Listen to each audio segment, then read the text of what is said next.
Welcome to another of our weekly Centre for Global Higher Education webinars. I'm Lee Ransomer from University College London, and I'm standing in for the CG Director, David Mills, today. Today we'll be hearing from Nex Bengtson, and Nex is a doctoral candidate in political science at the Leibniz University, Hanover, and holds an affiliation with the Leibniz Center for Science and Society. He's also professorial lecturer in educational leadership and management at De La Salle University in Manila. So today, Nex will be presenting his work on theorizing and mapping the historical spread of national universities, which he does using organizational and country data from the IAU UNESCO World Higher Education Dataset and applying a comparative historical sequential method. So I'll leave it to Nex to go into further detail about that. But I'll just add that his work on this topic was published recently in March in Globalization, Societies, and Education. So we'll signpost viewers to his article in the chat function. Before I hand over to Nex, there's just a few housekeeping points that I should mention.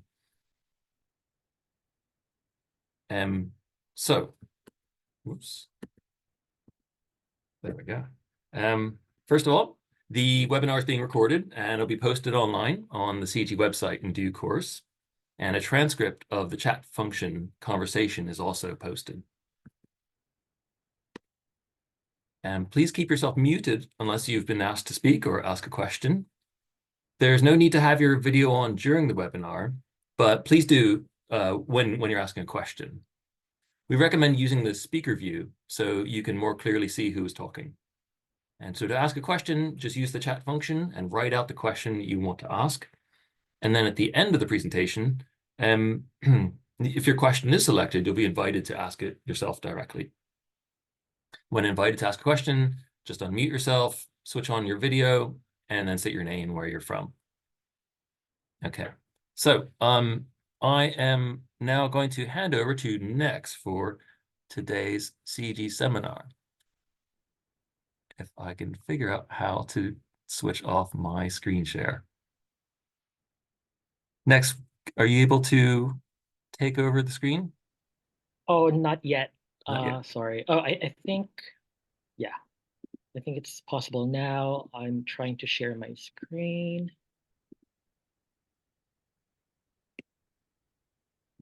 Does it work on your end? I see it, yes. Okay. Yes, all right. Great, the floor is yours. So, thank you, Lee, for that introduction. And hello again, everyone. And thank you for joining us on this webinar hosted by the CGHE. All right, so I'll be presenting the second paper out of my doctoral research project here at Hanover, which is titled The Global Spread of National Universities, Modern State Formation and Geopolitical Anxieties in Higher Education Policy.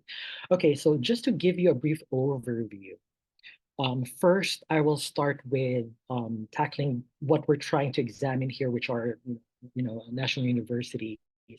What are they? And also going to touch a little bit using my first paper published on this topic, and also the twin empirical approaches that this paper produced. Then I will proceed to the main attraction, if you will, which is this paper, my second paper. I'll start off with a brief historical background, then the methodological logics, and of course, finally the results. Okay, so to start off, what exactly are national universities? What are they? Are they really a thing, so to speak?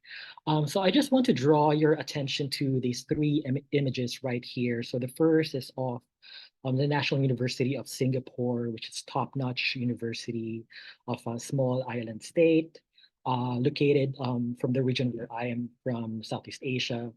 And it's a very highly regarded, I think it's already in the top 20 in global rankings, for instance. Then we also have the Australian National University, located in a huge country, also highly regarded, located in the federal capital of Canberra. It's not the oldest university in Australia, but still highly regarded, also globally. Then we also have here the Florida National University, which is a private for-profit institution located within Miami metropolitan area. So I'll just give you a bit of um, a moment to think about these three different universities. So all of them have the national university in their institutional names. But clearly, as to any observer in the field of higher education would see that the first two, more or less, share a lot more in common than the third one. So the first two are established, are funded, and s- some would say, in the case of NUS, also controlled by the central government, whereas Florida is a purely private institution. So what I'm trying to examine here is whether this really constitutes a valid category unto itself, and whether it really exists, and how does it figure within the wider field of higher education. So what is clear here is that these sort of institutions are connected to a social imaginary, which is located above the local and the regional, but below the global. So this is stark considering that most universities, if you think about it, are mostly named after their municipalities, or in the case of the United States, for instance, after their founders. Um, so, but we haven't really thought of or examined systematically whether this is a valid conceptual object, in the field, whether it's an organizational form, model, or script, for instance, or whether it's just a substantive form, or it could approach any functional conceptualization. So there's still a lot of unanswered, unexplored questions on this topic. So one of the first things that I did to study this was to explore what were the earliest formulations or conceptualizations of this. So through a thematic analysis of um, early text in mostly from English and mostly from Anglo-Saxon contexts. I examined formative concepts of national universities. And this is, by the way, the first paper that I published on this topic. So what were the core themes that I got from the data? So first, that it functions as a tool for state development in terms of human capital, um, cultural identity, and social networks. Second, it serves as the nation's most advanced learning institution.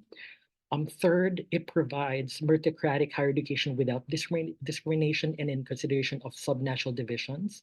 And this point is very particular and one of the most defining aspects of national universities, because if you especially look at or higher education institutions that were founded before, they were established by mostly religious denominations and restricted attendance to members of their own denominations. So this kind of institution represented a more democratic uh, institution in modern state formation. And lastly, again, possessing a definite link with central government. So reflecting on these data and uh, looking at the text, uh, I I propose two contrasting approaches in examining this particular organizational form or institutional model rather. The first is the de jure organizational form, which imagines it mostly in the singular. So this is more of like a flagship, internally driven by its core mission. And so the empirical approach for examining this is through historical legal means, which is to locate whether there exists a formal policy, proclamation, or law that designates a particular higher education institution as the national university, for instance. Now, this contrasts with the second approach, which is the de facto analytical category, which, excuse me, um, imagines the national university in a plural sense or as a subset of highly regarded institutions within a country's higher education system. So the emphasis here is more on ranking. It's more externally based, and the empirical approach is more social cultural in, for instance, unraveling the connections of these institutions to power, um, broadly conceived. So the paper that I'm primarily presenting this afternoon is the application of the first approach here, which is the jure organizational form. Okay, so again, I'll be touching on the historical background and then the methodological logics, and then finally the results. Okay, so we can't really talk about national universities without giving a background on modern state formation, which roughly started around the 16th century, the 1500s. And what distinguishes state formation during this historical era is the establishment of an international system. Of course, state formation is as old as civilization itself. It existed in classical China, for instance. But after the medieval age, what occurred was that we had a more established international system that truly spanned the globe. And this was driven by several factors. So the first was, of course, the growth of trade, industrialization, and globalization. Of course, this was a period of discovery, of exchange, of conquest. And this was particularly aided by the development of modern cartography, which produced very detailed maps. And this, of course, fed into territorial conflict across the world. And all of these developments would, of course, later on led to further colonization and the establishment of world systems as um, theorized by Wallerstein and others, wherein you have core metropolitan regions and peripheral colonies which were exploited economically.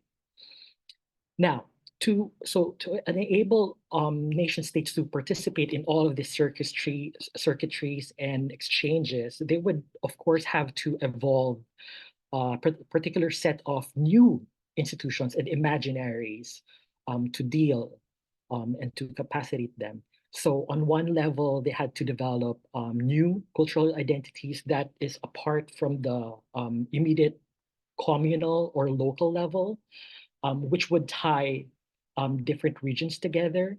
So for instance, in Germany, for instance, in Bavaria, it wasn't just enough to be Bavarian, or in Scotland to just be Scottish. They would also have to evolve new identities such as being German or British, for instance.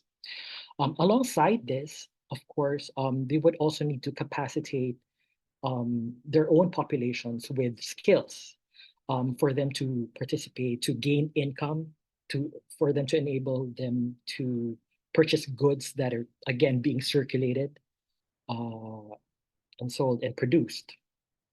Now, these again led to what Stigve terms as the nationalization of science and higher education, which was enabled by the use of vernacular languages as compared to the sole use of, for instance, Latin in the medieval age.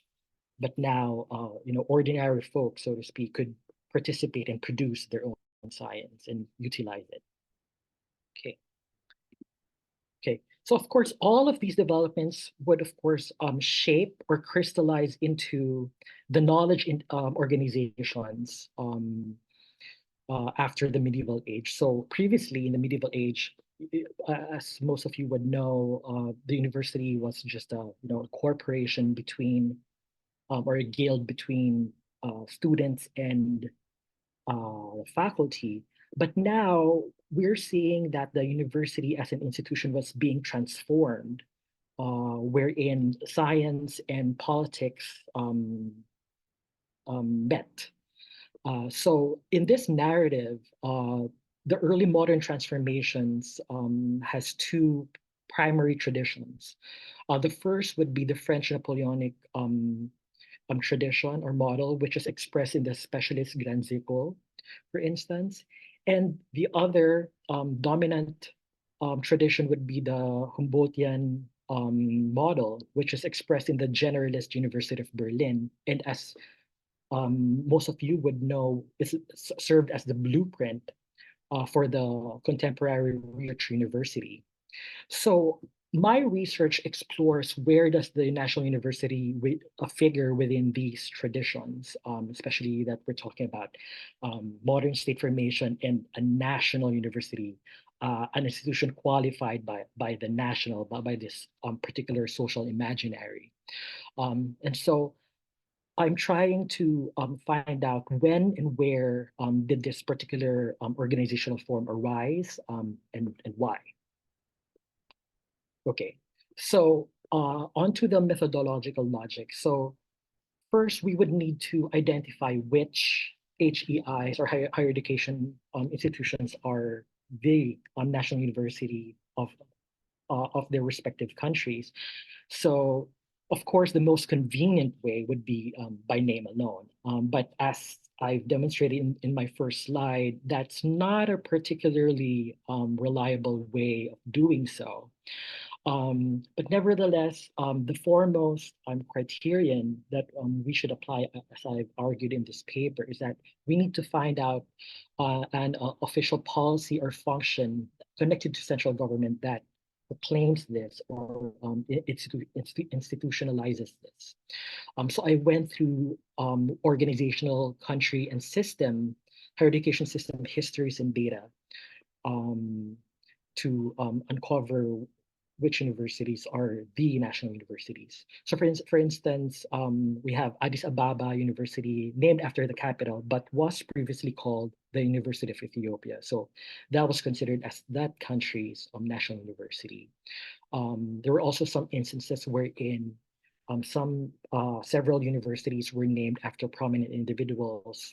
These could be illustrious writers, scientists, or statesmen. So, for instance, we have North Korea's Kim Il Sung University, which is named after the father of Kim Jong Il. So, all of this data underwent through the comparative sequential method, which belongs to the wider tradition of comparative historical analysis. The main comparative historical sequence that I examined was the historical establishment of these identified institutions and the modern establishment of 197 jurisdictions or countries. Some other considerations that were also examined included a background of colonization, a background of secularisation, um, the institution's research position within their own national higher education system, and also their location within their country's political capital as a proxy for their connection to political power. Data were primarily collected from the World Higher Education Dataset, collaboratively produced by the International Association of Universities and the UNESCO. So this amounted to, I think, around 19,000 institutions all over the world. So again, one of the underlying motivations or the goal here is to infer what external factors through a long jure lens, and of course on the internet, on the country level, what could be the internal motivations that have led to the emergence of this particular organizational form. So just to give you a rough idea of the comparative sequential method, so this is a graphical demonstration or snapshot of the method. But this is just a small subset of the whole data. So this only spans around 1946 to 1971, but the whole data set spans across almost, I think, 400 years. So the red indicates that the university was established after the modern independence of the country, or the modern recognition on an international system of that nation state. And the blue represented that the institution was founded before this event. So if you could just imagine laying this out through, it's not really publishable in any sense, but if you could just imagine that this would form a very, very long um, um, graph, and you could see like during which periods wherein there could be more blues or more reds, for instance. It's easier to just go through the spreadsheet on the actual values. Okay, so the results. So what I found out is that out of the 197 jurisdictions examined, that out of these, 129 established national universities of their own. Um, 120 were colonized, with 9 with no colonization background. So that already suggests um, a wide distribution with no particular colonial influence. Um, and then surprisingly, there were also none established by the major colonizing powers, namely Britain and Spain and France. So these widespread of establishment historically suggest that the National University occurred or occurs within, mostly in the global periphery. But just to know that this is a shifting target. So for instance, when we look at Singapore, and I'll just go back, which established its NUS in 1962, just 3 years, around 2 to 3 years after its modern independence. That, of course, now Singapore is considered part of the core metropolitan core, or the global north, so to speak, economically at least. Okay. So when we further decompose the data with just focusing on the year of establishments of the institutions themselves, we could detect 3 distinct phases of their global spread. So the first would be the initial phase in the 16th and 17th centuries, as you can see at the bottom here. I don't know if you could see my cursor moving. And then this was followed by an establishment phase in the long 19th century, over here. So over this cumulative scatter plot. And then finally, we see an intensive phase in the long 20th century. And this is very much marked by the changes in the very stark change of slope between these 2 periods. Now diving deeper, we could see that in the initial establishment phases, that there's a common theme of imperial decline in power and popular empowerment. So in the first part, we could see the impact of the relative decline of the Spanish Empire, with the first establishments located in Latin America. So we see here, for instance, the first establishment in Mexico, in Venezuela, in Honduras, Ecuador, and Cuba, for instance. But at the same time, the other side of this of the coin here is also a theme of popular empowerment. So we see one of the earliest establishments within Liberia, which is a state founded by emancipated slaves, if I'm not mistaken, from the United States. And it's one of the few countries in Africa that were not colonized at all. The same underlying themes could also be seen in the intensive phase, but it's marked more with periods of global conflict. As everyone knows, the 20th century was a period of intense global conflict, and this produced several waves of decolonization all over the world, in Africa, Latin America, and in Asia. All right. So what emerges is this theme of sovereignty.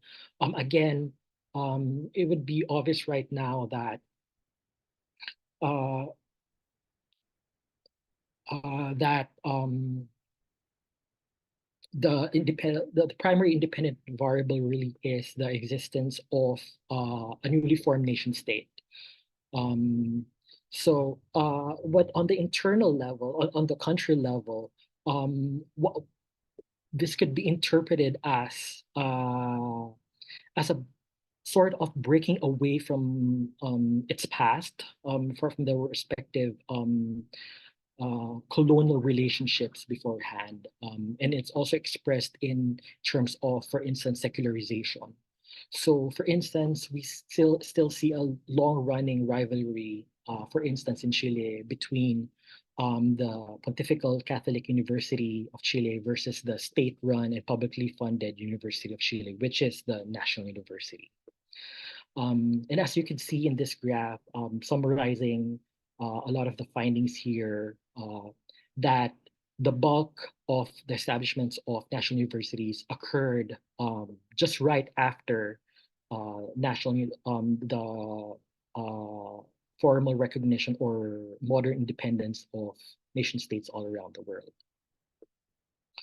Okay, so uh, I also want to touch on the theorization of why create such a form. So the paper further suggests that the National University figures in three centripetal tendencies of within modern state formation. So the first is the tendency to centralize. So again, going back to this grand process of modern state formation, wherein material, cultural, and political power is concentrated in a capital. And in political economic terms, this is so as to achieve country efficiencies on the country level. And this is supported by the fact that 103 out of 129 national universities are located within their political capital. So it really shows us this intense or intimate connection to the halls of power or political elites on the national level. The second tendency is this tendency to politicize. So again, with modern state formation as theorized by Weber, for instance, where he proclaimed that the state has the only legitimate or formal use of violence, for instance. But So in modern states, we see that there's a drastic reduction in terms of violent acts, but still there are still symbolic and material goods that still need to be, so to speak, distributed efficiently on the country level. But this raises further questions as to how or why such an institution was created vis-a-vis the municipal level where most universities in a lot of contexts already exist. Okay, all right. Then finally, there's also the tendency to homogenize. So here we could talk about, for instance, again, the creation of cultural identities on the national level. But this is a very much recursive process wherein the National University would produce the foremost writers, for instance, or poets of a nation state, and then subsequently canonize their work in syllabi or books, for instance. But alongside this is, of course, the very instrumentalist drive to, again, capacitate populations in terms of knowledge and skills for them to participate in this global exchange. So this is supported by the fact that 112 out of 129 national universities are ranked within the top three in research. So it goes to show that these higher education institutions, the national university, were meant to lead in terms of agenda setting, of um, creating the human capital to enable countries to participate in an international capitalist system. All right, so last slide, just to conclude. So what I argue here is that the National University presents another tradition in addition to the Humboldtian and Napoleonic models, particularly in the early modern period. Um, but in contrast with these other two, this emphasizes indigenous agency in the adoption of the medieval form of the university within the global south. This is something that I just picked up from the second reviewer of this paper, actually. So these findings give us further nuance to this common narrative of premier universities in the global south acting as mechanisms for colonial extraction, but rather we need to appreciate national universities better as uh, symbols of sovereignty on the part of newly formed nation states. And this is still a continuing process up until contemporary times, and it didn't just stop within the early modern period. Okay, so I just wanted to share, if you wanted to learn more about my research on this particular topic, there are already two papers out published. So just head out to higher education policy, and for this paper, particular paper, globalization, societies, and education, both are open access. And if you have other questions or anything else, you could also find me on Twitter. And so that's it. Thank you for listening, and I guess I'm ready for your question.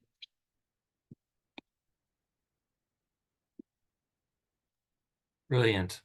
Next, that was fantastic. Really, some really insightful contributions there, and also a lot of really generative visuals that I mean, I don't know about the other people in the audience, but I was taking screenshots of all your graphs just so that I can spend more time with them. There's a lot of there's so much in there that you could just stare at for a while and then say, oh, well, what about this university? What about that? And it's very provocative in that way.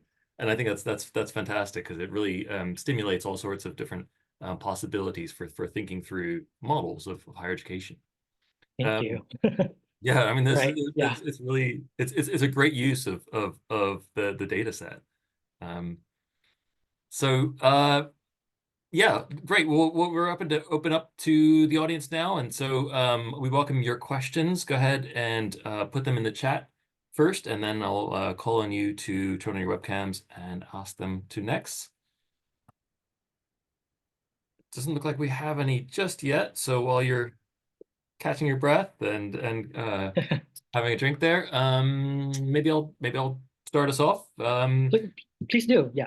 Okay, I just had some thoughts about, and I like that you mentioned Wallerstein earlier on, because that's exactly what was going through my head as I was thinking about this idea of a national university, some kind of central institution. Um, it it's interesting because a lot of I guess I'll say that most universities in the colonial periphery became then the core in the post-colonial independent states. Um, so a lot of universities under through British colonialism were tethered to the University of London, and they were Yeah. satellite Yeah. institutions set up for indirect steering of the colonies, training up colonial administrators and whatnot. Hmm. And then yeah, those same institutions I think they tended to be post-independence, then became the national universities of those independent colonies. Um, so I was just thinking that's interesting, first of all, but there's also different kinds of colonial experiences too. And I mean, we could get into sort of extractive versus settler colonialism, or French style civilisation versus sort of more of a British extraction at a distance colonialism. And I just wondered, if is there continuity across the colonial experiences seen in national universities? So if you take some national universities in former colonies from Britain and former colonies from France, do you see then similarities across these models? Or would you say that they're more shaped by those colonial experiences than there are, you know, lateral connections between them? Yeah. Okay. So I just want to begin with, I mean, thank you for that, Dr. Lee, but yeah. Uh, so I just want to start with addressing that question with saying that, of course, one of the foremost weaknesses of this particular paper is that it's a very wide, but also although it's wide, it doesn't go much into the depth of the the individual colonial histories of each country, because history is very much complex, right? Well, even in countries that were colonized by the same power, they won't have the same historical experience. And again, they wouldn't have the same reactions or reactions to these developments, or to the metropolitan core, for instance. Um, but so far from what I've seen, um, there's there is somewhat, of course, a link between the between or within the same colonial powers. For instance, so the foremost example that I could give is the Latin American one, wherein if you will look at the foremost national universities, again, it subscribes to this narrative or this theme of secularization, because these was they were reacting to the profound changes that was brought about by the by Christianization, for instance. But in the Latin American tradition, for instance, they have a very strong mass open characterization, as opposed to an elite characterization, which is an offshoot of the French Napoleonic model. Although in Latin America, if you will look at the literature, the Latin American model was based actually on the Napoleonic um, French model of specialization, but they made it their own over time. So that's a very interesting bit to it.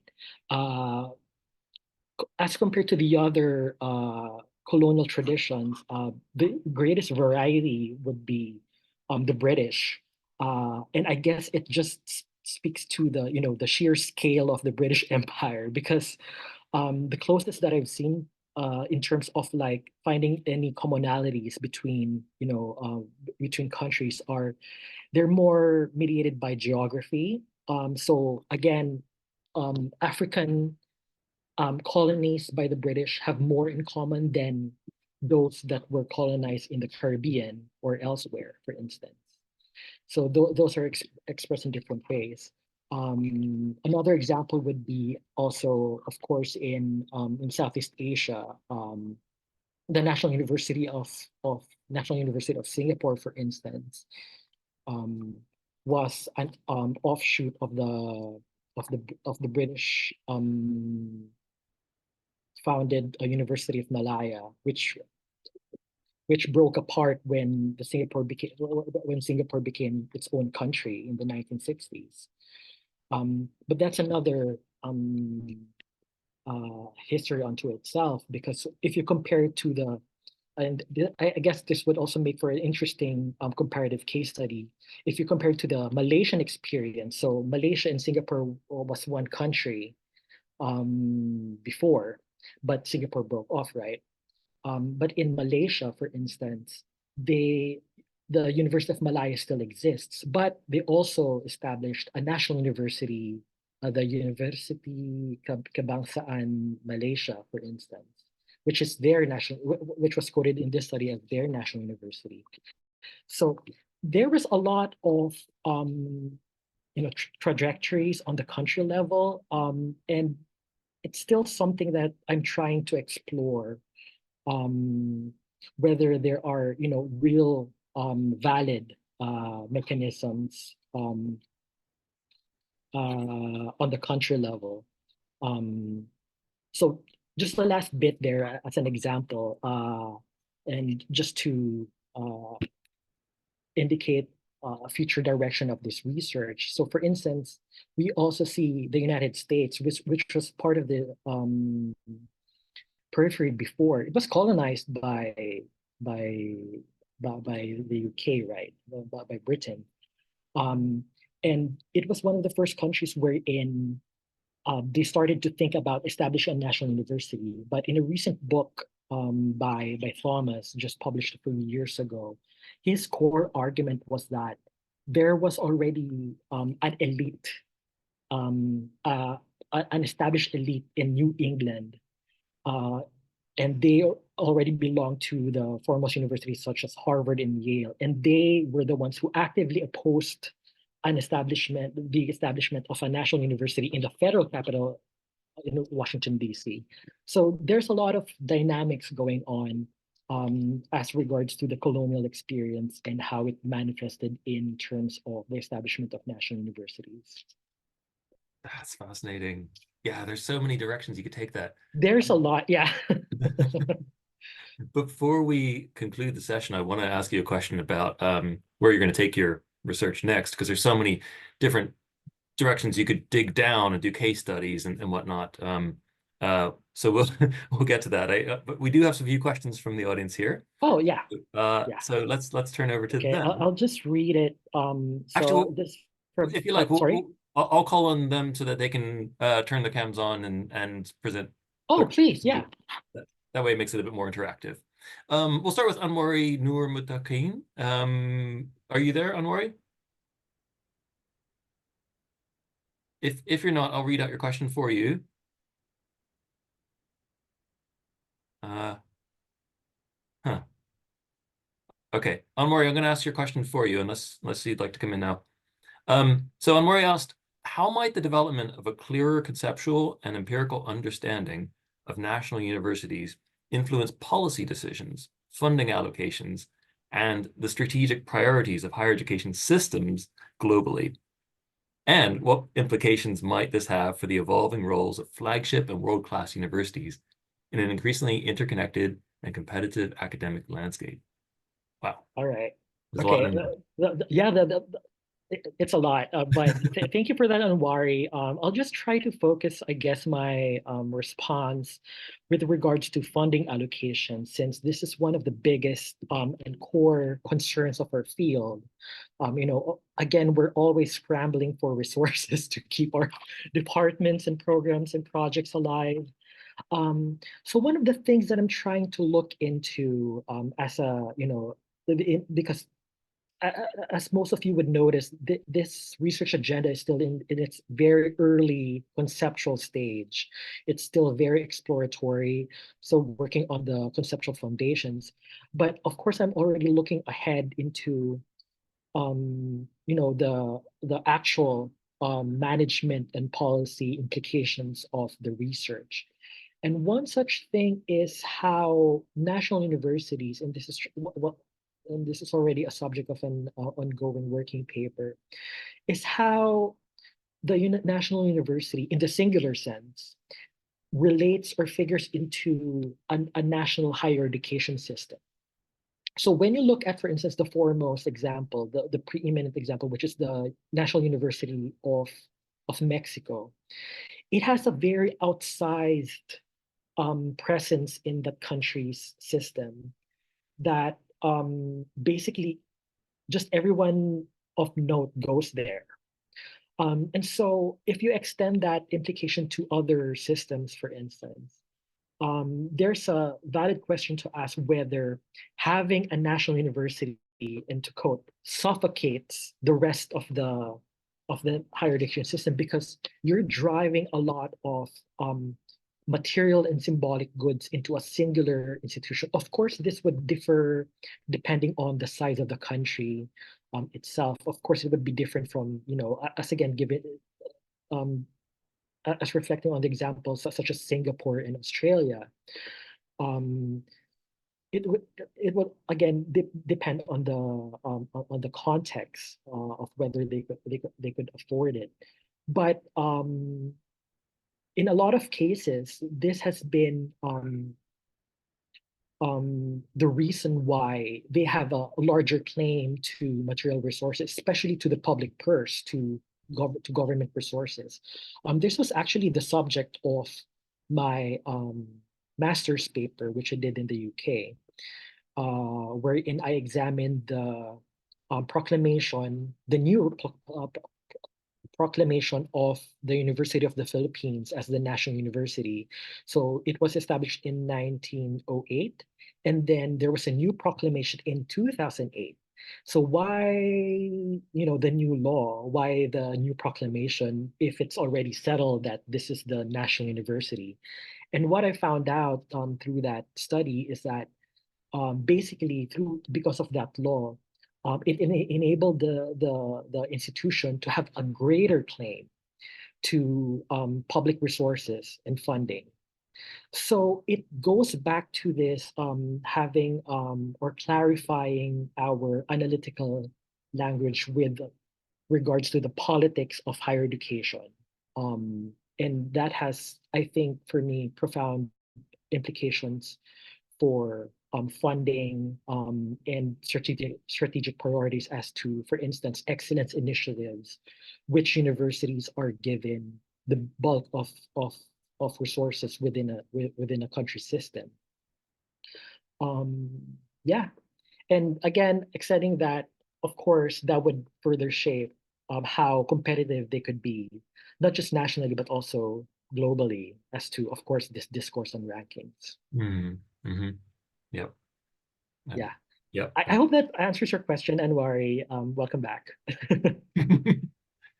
Anwar, did you want to come back in and ask a follow-up? Yeah. Yeah, I think it's yeah, my question is a lot and it's a complex question, I think, because like when you say a global south right now, either in between we are in still um, in the era of influenced by the colonization in quote, and also in between we wanna create something new in terms of higher education development. So yeah, so I think it's it's quite complicated, but I think my question is kind of like a related what you say before about how um, most of the global South countries fund their national universities in quote. Yeah, but thank you. Yeah. Maybe just to add a little bit to that of what Anwari said, and this is why I guess in most, I mean, there's no written rule that, I mean, there are some systems actually that they have several national universities that was declared formally. But the tendency, again, in the same way that an outlier doesn't invalidate a trend, right? The tendency is for most of these countries to concentrate all of their resources into one institution. And this is why they only have, most of the time, just one national university in most respects. So if you could just imagine, for instance, having a national museum, um, it's better to just have one and just put all of your resources on that instead of spreading it across. Yeah. The your dichotomy of de jure and de facto, I think, is really helpful for disentangling a lot of the conceptual jargon that we throw at universities. From in Anwar's question about he had world-class universities in there.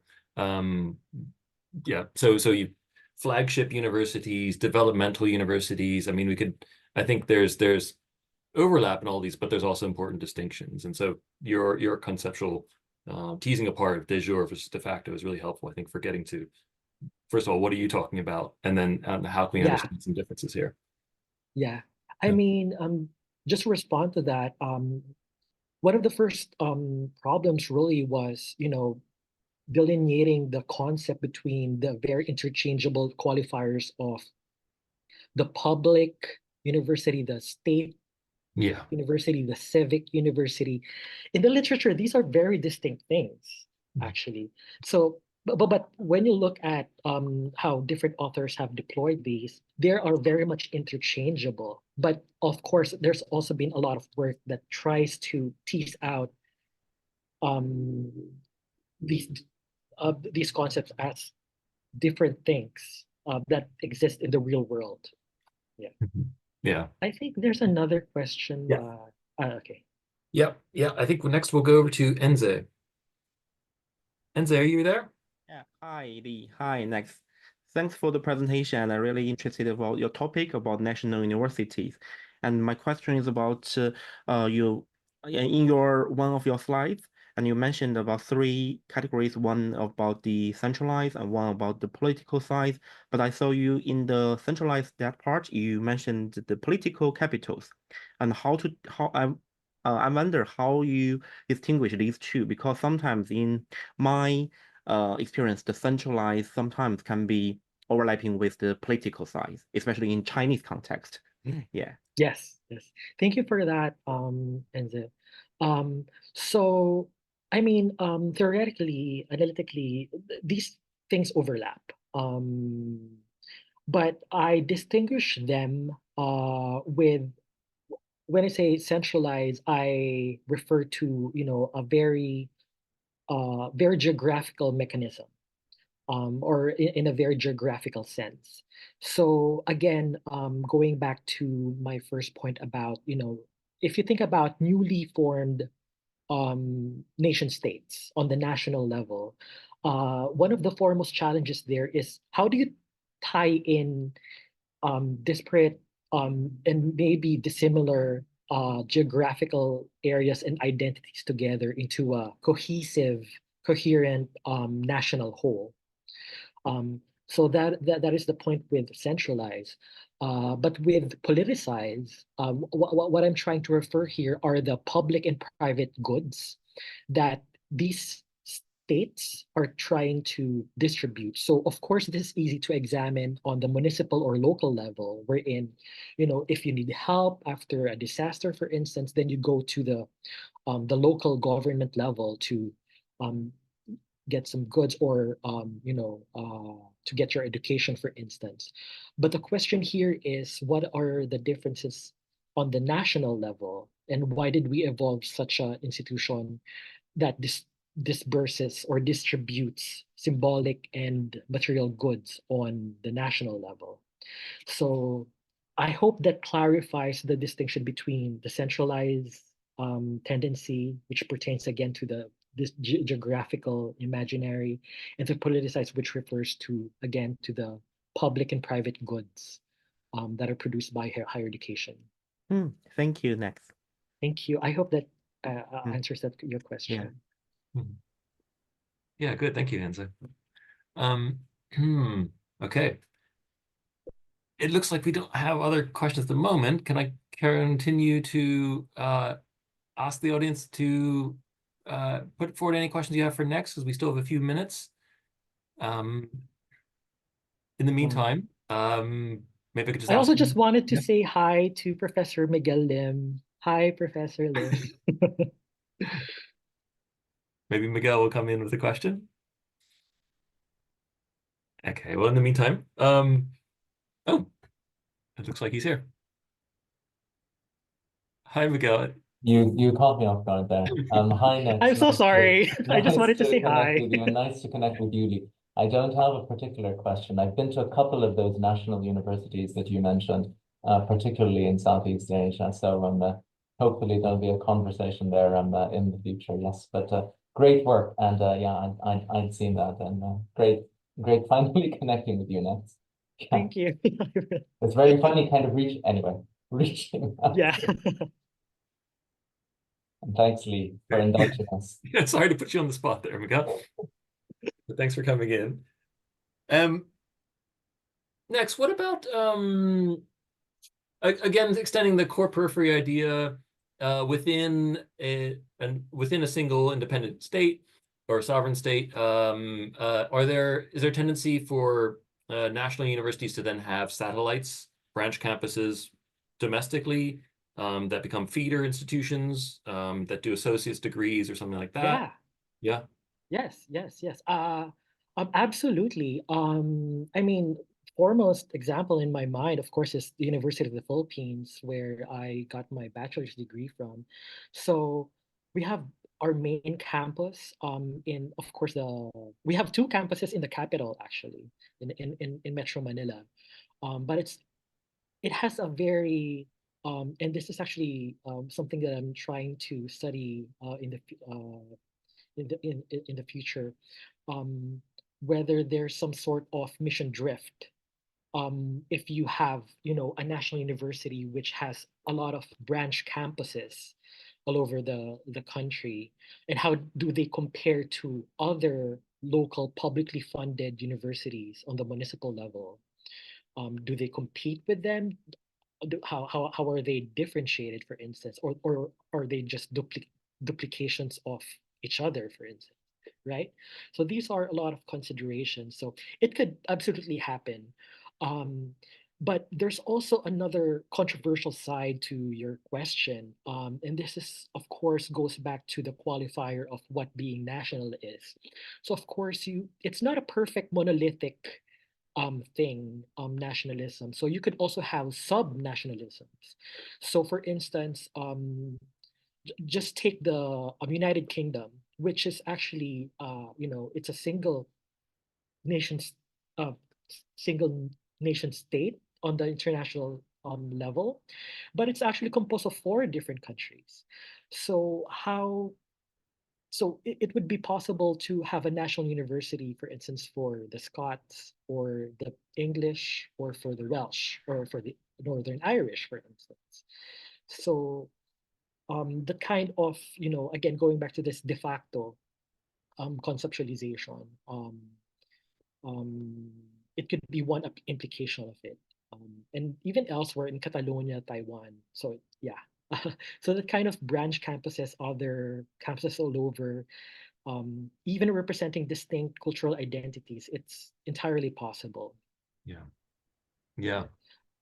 So then it begs the question of neoliberalism and how that's transformed the National University to find other ways to raise revenue, creating these feeder satellites for fees. I know in some systems you have the National University that's doing all the flagship heavy lifting of research, and then the satellites tend to do teaching and learning, and that tends to be the more, financially generative part of the equation. Yeah, so there's that. There's also maybe even I wonder if there's a tendency among national universities to then become the international branch campuses to just extend the neoliberal model of revenue generation. Yeah. That could be also possible. I mean, one example that immediately comes to mind would be the Yale NUS College in Singapore. So it's, introducing liberal arts, for instance, in a very authoritarian context. I'm sure that produced a lot of, controversy over that. Yeah. Looks like Anwari just said the exact same thing. But yep, National University of Singapore, Yale College. Okay. Yeah, doing some kind of transnational partnership there. Yeah, a lot of different directions here.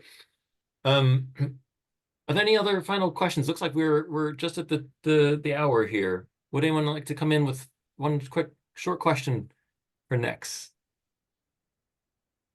Next, there's a lot of things I'm so tempted just to say, what about this university? What about that one? Can I just jump in? Oh, Anmari, Are you Yeah, backwards? sure. Go ahead. So next, Please. your name is next. So what's next after you're doing your research? Okay, I think it's let's hear about your what's research. next for next. Oh, hello. Yeah, what's next for next? That's a good way to end this. Yeah, go ahead. Yeah.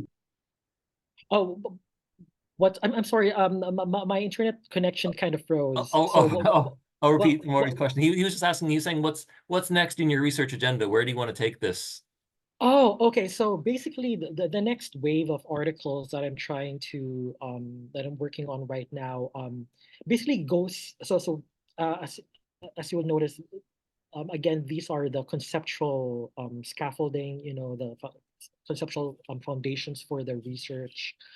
So the next steps for me, and again, if you look at the data of the papers, both of the papers, um, that I've already published on this topic, they're very broad, and they're very global and comparative in nature.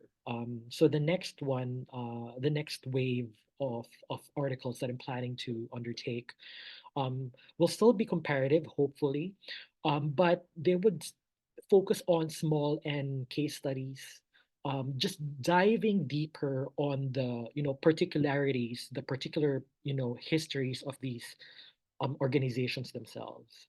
And I think that would resolve some of the validity and reliability issues of, a lot of the weaknesses of this prior research. So yeah, that's next. Fingers crossed for that. And thank you for your questions, Anwari. Very much appreciate it. Yeah. It's the next for next. Yes. Great. Okay, well, Right. that's a great way to wind down here.